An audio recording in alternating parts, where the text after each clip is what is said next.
कभी-कभी लगता है कि सिलेबस बहुत बड़ा है या रिवीजन परफेक्ट नहीं हो रहा है, पर याद रखो कोई भी कैंडिडेट परफेक्ट नहीं होता। जो कैंडिडेट लास्ट डेज में कंसिस्टेंट रह जाता है, वही विनर बनता है।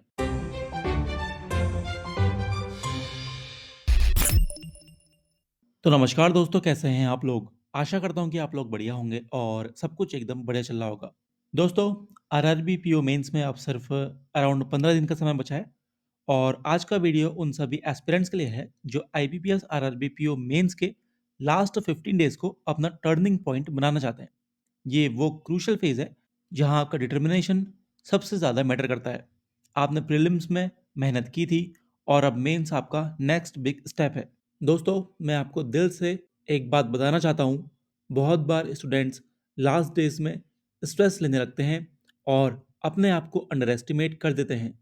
लेकिन सच ये है कि इन 15 डेज में आप अपना स्कोर एक अनएक्सपेक्टेड लेवल तक उठा सकते हो।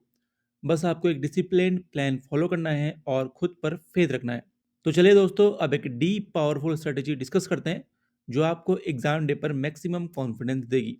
लेकिन दोस्तों, वीडियो में आगे बढ़ने से पहले अगर आपने चैनल को सब्सक्राइब नहीं किया है तो ये एक बहुत बड़ी गलत बात है। आपको तुरंत ही सब्सक्राइब कर देना चाहिए ताकि आप आने वाली और भी यूजफुल नोटिफिकेशन मिस ना कर पाएँ। ठीक है? तो दोस्तों, सीधा बात करना है रीजनिंग एबिलिटी की स्ट्रेटेजी की। तो दोस्तों, रीजनिंग मीन्स लेवल थोड़ा टफ होता है, पर टफ का मतलब बहुत ज़्यादा टफ नहीं compare to SBI and IBPS. ठीक है? आप इतनी ज़्यादा वैरायटी पजल सॉल्व करोगे, उतनी ज़्यादा आपको क्लैरिटी मिलेगी। तो एक रोज़ का गोल रखो, ठीक है? 3 से 4 sitting arrangement puzzles, 2 logical puzzles, ठीक है? कुछ थोड़े मिसलेनियस क्वेश्चंस, ठीक है? 5-10 मिसलेनियस क्वेश्चंस जैसे कि डायरेक्शन हो गया, इनइक्वालिटी, सिलोजिज्म, प्लस एक फुल रीजनिंग सेक्शनल टेस्ट। ठीक है? और देखो दोस्तों, एनालिसिस को सीरियसली लो। देखो आप किस टाइप की पज़ल में टाइम ज़्यादा ले रहे हो। अगर कोई पज़ल समझ में नहीं आती तो उसको छोड़ देना एक स्किल होती है। एग्ज़ाम स्ट्रैटेजी में सिलेक्शन ही बहुत सब कुछ होता है, ठीक है? जब आप डेली कांस्टेंट प्रैक्टिस करते हो तो दिमाग रीज़निंग की लैंग्वेज समझने लगता है। आपका हैबिट ही उस तरह से बन जाती है, पेन ऑटोमैटिकली उस तरीके से चलती है, ठीक है? दिमाग आपका उसी अकॉर्डिंग रिएक्ट करता है। So trust yourself. अगला है दोस्तों क्वांट्स की स्ट्रैटेजी अगर हम बात करें। देखो क्वांट्स ना दोस्तों थोड़ा पेशेंस मांगता है।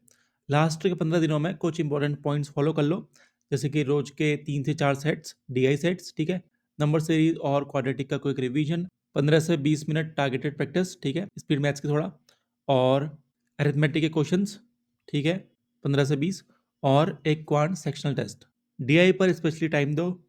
बार ग्राफ, टेबल, कैसलेट और मिक्स डीआई, इन सब की प्रैक्टिस करो। कैलकुलेशन को लाइटनिंग फास्ट बनाने के लिए डेली 15 मिनट, जैसे कि मैंने बताया, मेंटल मैथ करना बहुत ज़्यादा इफेक्टिव होता है, ठीक है? देखो अगर आप कभी स्टक भी हो जाओ तो टेंशन मत लेना, ब्रेक लो, फिर से वापस सॉल्व करो। ये लास्ट के 15 डेज कॉन्फिडेंस बिल्ड करने के लिए होते हैं, ठीक है? बात करें जनरल अवेयरनेस की, तो जीए स्कोरिंग सेक्शन है और मेंस में सबसे ज़्यादा फ़ायदा देता है। इन 15 दिनों में क्या करना है, लास्ट 3 महीने में, तो आपको 4 से 5 महीने के करंट अफेयर रिवाइज़ करने हैं। बैंकिंग अवेयरनेस अपनी स्ट्रॉन्ग रखो, आरबीआई रिलेटेड न्यूज़ बार-बार कवर करो, रिवीजन करो, फाइनेंशियल टर्म्स का एक डेडिकेटेड नोटबुक बना लो, ठीक है? आप एक बार जब करंट अफेयर्स का फ्लो समझ जाते हो, तो रिवाइज़ करना बहुत ईज़ी हो जाता है। आप जितना रिवाइज़ करोगे, उतना ज़्यादा आपको याद रहेगा। जीए में टॉपर बनने का राज सिर्फ़ रिपिटिशन ही है, बस। रोज़ रात को 15 से 20 मिनट सिर्फ़ जीए के लिए रखो। और दोस्तों, अगर आप टाइम दे सकते हो, तो अराउंड 1 घंटा तो मिनिमम दे ही दो, ठीक है? ये हैबिट आपका स्कोर बूस्ट कर सकती है काफ़ी हद तक। बात करें इंग्लिश और हिंदी लैंग्वेज डीप स्ट्रैटेजी की, तो अगर आप इंग्लिश ले रहे हो, तो रीडिंग इज़ द की। रोज़ एक आरसी सॉल्व करना मैंडेटरी रखो, 1 से 2, ठीक है? इसके अलावा error detection, phrase replacement, parajumble, cloze test, ये सब डेली प्रैक्टिस करो। वोकैब को डेली रिवाइज थोड़ा-थोड़ा करना है। अगर हिंदी चूज़ की है तो हिंदी ग्रामर को रिवाइज करो, संधि, समास, मुहावरे, वाक्य शुद्धि, ठीक है? हिंदी में कंप्रीहेंशन भी स्कोरिंग होता है, डेली एक कंप्रीहेंशन अटेम्प्ट करो। लैंग्वेज सेक्शन में काम माइंड काम करता है, जल्दी मत करना, बस फ़ोकस्ड रीडिंग करो। बात करें कंप्यूटर स्ट्रेटेजी की, तो कंप्यूटर एक ऐसा सब्जेक्ट है जहाँ पे आपको ईज़ी हलवा नंबर मिलता है। इसको छोटा सेक्शन समझकर इग्नोर मत करो। ईज़ी टॉपिक्स भी आपको यहाँ पे बहुत ज़्यादा स्कोरिंग मार्क्स दिलाएँगे, बस यहाँ पे एमसीक्यू लगाते रहो, एमसीक्यू लगाते रहो, ठीक है? यूट्यूब पर ढेरों वीडियोज़ पड़ी हैं, उन्हें देखते रहो, और अगर एमसीक्यू आपको मिल जाते हैं कहीं से, तो एमसीक्यूज़ को लगाते रहो। रोज़ आधे से 1 घंटा भी अगर आप रिवीजन करोगे तो इनफ है, ठीक है? लेकिन दोस्तों, मॉक टेस्ट का रियल टेस्ट देते हैं इनके एनालिसिस। आखिरी के 15 दिनों में कम से कम 5 फुल लेंथ मॉक तो आपको लगाने ही लगाने हैं और हर मॉक का डिटेल्ड एनालिसिस, ठीक है?